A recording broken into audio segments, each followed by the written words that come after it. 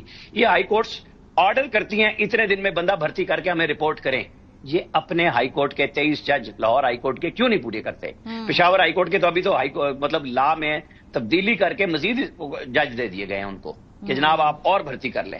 اسلام آباد میں چند سال پہلے جب اسلام آباد ہائی کورٹ نہیں ہوتی تھی، ایک ڈسٹرکٹ اینڈ سیشن جج ہوتا تھا اور وہ پورا اسلام آباد ٹھیک ٹھاک چلا لیتا تھا، چند درجن کیسز جاتے تھے پنڈی، راول پنڈی لاہور ہائی کورٹ کے بینچ میں۔ یہاں تو وہی قصہ ہے کہ اگر ایک وکیل ہے تو بھوکا مرے گا ایک گاؤں میں، اور دوسرا ہے تو سارا گاؤں بھوکا مرے گا۔ ہماری تو عدلیہ نے اس طرح پاؤں پھیلا لی، ہماری جوڈیشری نے، انہوں نے۔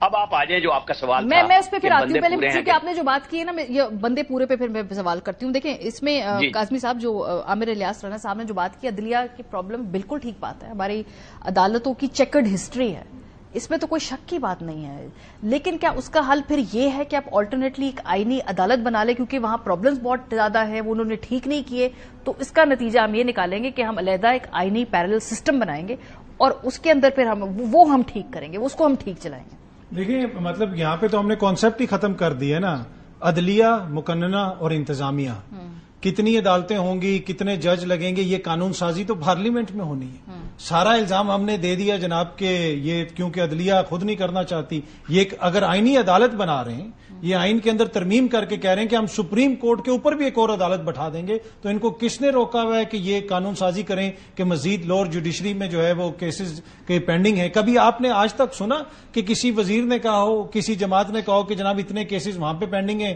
اور وہاں پہ ہم یہ کرنا چاہتے ہیں، نئے ججز لگانا چاہتے ہیں؟ تو یہ سیاسی بنیادوں کے اوپر سب کچھ ہو رہا ہے نا۔ اور جو بھی ججز تعینات ہوتے ہیں وہ یہ تو نہیں ہے کہ 2 جج بیٹھ کے کر لیتے ہیں، اس میں وزیر قانون بھی ہوتے ہیں، اس میں اٹارنی جنرل صاحب بھی ہوتے ہیں، وہ سارے مل بیٹھ کے اکٹھا تو کرتے ہیں۔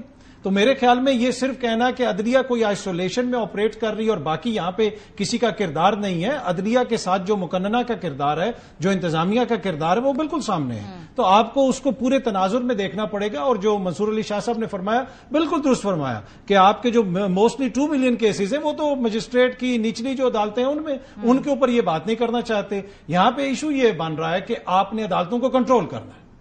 چیمبرز تو یہاں پہ 1947 سے ہیں، پہلے کسی کو چیمبرز کا کوئی مسئلہ نہیں تھا، جو ہی آپ کو پتا چلا کہ ہماری مرضی کے فیصلے نہیں آ رہے، ہماری مرضی کے تابع نہیں ہے عدلیہ، تو آپ کو ایشو ہو گیا۔ نہیں، لیکن بلاول تو کہہ رہے نا یہ چہرے بدلتے جائیں گے، اسٹیبلشمنٹ بھی بدل جائے گی، حکومتیں بھی بدل جائیں گی، ججز بھی بدل جائیں گے، ہم تو اسٹرکچرلی اس کو ٹھیک کرنا چاہ رہے ہیں نا۔ آج ہم چلو آج ہم بینیفیشری ہیں، کل کو ہم ہو سکتا ہے کہ دوسری سائڈ پہ بھی ہوں، وہ تو کہہ رہے ہیں ہم اس کو ٹھیک کرنا چاہ رہے ہیں بالکل بھی. دیکھیں آپ اس طرح نہیں عدلیہ کو چلا سکتے کہ آپ روز آرڈیننس لے کے آ جائیں کہ پہلے کمیٹی ایسے بیٹھے گی پھر دوبارہ کہہ دیا کمیٹی ویسے بیٹھ جائے گی.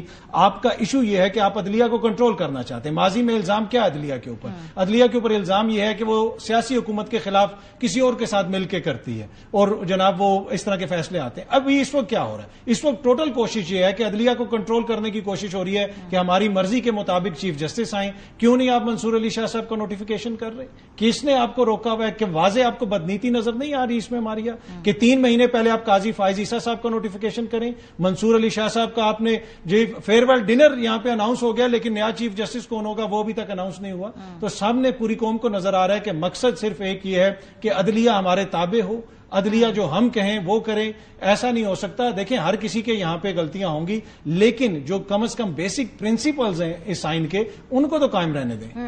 عامر صاحب اب ایشو یہ ہے کہ ایک تو ہم اس کے متن پہ بھی بات کر رہے ہیں نا, لیکن جس طریقے سے ان کو پاس کرانا ہے ترامیم کو وہ بھی بڑا امپورٹنٹ ہے. آؤٹ کم امپورٹنٹ ہے لیکن پروسیس شاید اس سے زیادہ امپورٹنٹ ہے. اس کے لیے حکومت کہتی ہے نمبر ہے لیکن نمبر ہے نہیں ان کے پاس کوئی. ابھی بھی وہ 63A کے فیصلے کے اوپر اتفاق کر رہے ہیں, کوئی ادھر ادھر سے مانگے تانگے کے ووٹوں کے اوپر اتفاق کر رہے ہیں, خاص طور پہ سینٹ پہ.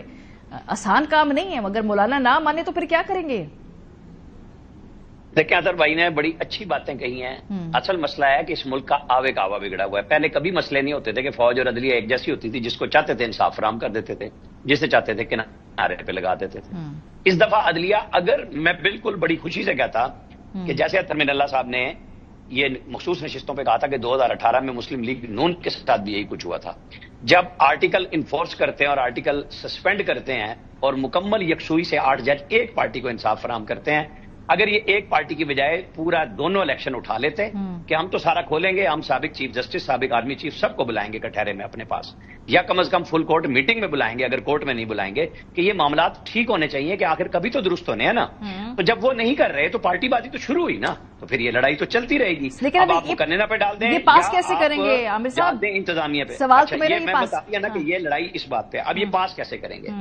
میرے پاس آج کی اطلاع یہ ہے کہ اس وقت مولانا فضل الرحمان کے بغیر ان کے پاس کم سے کم 2 سے 3 سینیٹروں کی کمی ہے, باقی یہ پوری کر چکے ہیں. ٹھیک ہے. وہ بائی ہک اور کرک آپ دیکھ لیں کہ ریاض فتیانہ کے بیٹے کا پتہ ہے نا, اس کے بھی معاملات ہیں, اور وہ اس حد تک پہنچ چکے ہیں کہ رمدے صاحب کی, جن کے بھائی اس وقت محمد اورنگزیب, آپ کو پتہ ہے نا, چودھری اسد الرحمان وہاں سے الیکشن لڑتے ہیں نون کے, ٹوبا ٹیک سنگھ وہاں سے ڈسٹرکٹ سے, وہ وزیر خزانہ ہیں, وہ کہہ رہے ہیں کہ گارنٹی ملنی چاہیے کہ پھر ان کو ٹکٹ نہیں ملے گا کیونکہ نون والوں کا تو ان کا اپنا بڑا اچھا ایشو ہے. تو وہ بھی کلیئرٹی کے ساتھ چیزیں ہونے جا رہی ہیں. میں نے اب آپ کو قومی اسمبلی اور سینٹ دونوں بتا دیے کہ سینٹ میں تھوڑا سا مسئلہ ابھی ہے, اور ابھی ان کے پاس 3-4 دن ہیں جو انہوں نے فیصلہ کرنا ہے کہ SCO کے بعد, کیونکہ 13 تک آپ کو پتا ہے رشین اور چینی پرائم منسٹر دونوں 17 تک اسلام آباد میں موجود ہیں. تو اس کے ساتھ ہی کچھ کام شروع ہوگا, جب ان کو گڈ بائی کہہ لیں گے, خدا حافظ کر لیں گے ہم, چونکہ کل چینی پرائم منسٹر آ رہے ہیں, ان کے ساتھ ہمارے بائی لیٹرل ہیں, ادھر بھی ایشوز ہیں, لیکن جو لوگ کام کر رہے ہیں وہ پوری یکسوئی سے ممبرز کو پورا کرنے پہ کر رہے ہیں. ابھی 63A کی بات جیسے ہوئی, وہ بھی انصاف صرف PTI کو فراہم کرنے کے لیے ہماری عدلیہ نے کھلواڑ کیا تھا ان کے ساتھ, جیسے اب ہو رہا ہے. بھائی پھر آپ سب کو انصاف فراہم کرتے تو میرے اور آپ کی گنجائش نہیں بچی. آپ کا نقطہ آ گیا جی. یکسوئی کے ساتھ جنہوں نے اس پہ کام کرنا ہے وہ کام کر رہے ہیں. 3 ممبران سینٹ پہ کم ہیں, قومی اسمبلی کے اندر ان کے نمبر پورے. دیکھیں غلط جو 2018 میں ہو یا 2008 میں ہو یا 1978 میں ہو, غلط ہے. جو کر رہے ہیں وہ تو کر رہے ہیں, پر ہمیں تو غلط کو غلط کہنا چاہیے نا. اس وقت ہماری پوزیشن آپ کی یہ ہے کہ آپ اسلام آباد میں ہیں, یہاں پہ آپ کو PTI کا MNA نہیں ملے گا, وہ سب چھپے ہوئے ہیں. ماشاءاللہ سلام نہیں ہے اس جمہوریت کو کہ جہاں پہ عوامی نمائندے روپوش ہیں کہ ہمیں اٹھا لیا جائے گا. جس طرح عامر بھائی نے بھی کہا کہ لوگ کام کر رہے ہیں, پوری ہو جائے گی. کیا ایسے آئینی ترمیمیں ہوتی ہیں؟ کیا اس قسم کی آئینی ترمیم عوام کے لیے ہو رہی ہے, آئین کے لیے ہو رہی ہے, رول آف لا کے لیے ہو رہی ہے؟ اس سے زیادہ آپ کتنا لوگوں کے شعور کی توہین کر سکتے ہیں؟ تو یہی تو ایشو ہے کہ جناب ہم کہتے ہیں کہ جی 2018 سے ججز نے کیوں نہیں بلا لیا. بھائی 2018 میں جن کے خلاف ہوئی تھی زیادتی وہ بھی حکومت میں, وہ کمیشن بنا لیں. میمو گیٹ کا کمیشن آپ نے بنا لیا, آڈیو کمیشن آپ نے بنا لیا, تو 2018 کا کمیشن بنانے سے آپ کو کس نے روکا؟ آپ بنا لیں. ساری چیزیں آپ کہہ رہے ہیں کہ جناب عدالتیں ہی کریں یا وہ کوئی اور کرے, ایسی بات نہیں ہے. جس قسم کی یہ ترمیم لا رہے ہیں وہ, اور جس طریقے سے یہ لا رہے ہیں, نہ یہ سسٹین کر سکتی ہے ترمیم, نہ ہی یہ دور رس جو ہے اس کے کوئی نتائج. دونوں بہت پرابلمٹک ہے. بہت شکریہ. ہمارے ساتھ اطہر کاظمی صاحب, عامر الیاس موجود تھے. بریک پہ جائیں گے, جب واپس آئیں گے 3 اسٹار پلیئرز آج قومی ٹیم کے اسکواڈ سے نکال دیے گئے ہیں اگلی سیریز کے لیے.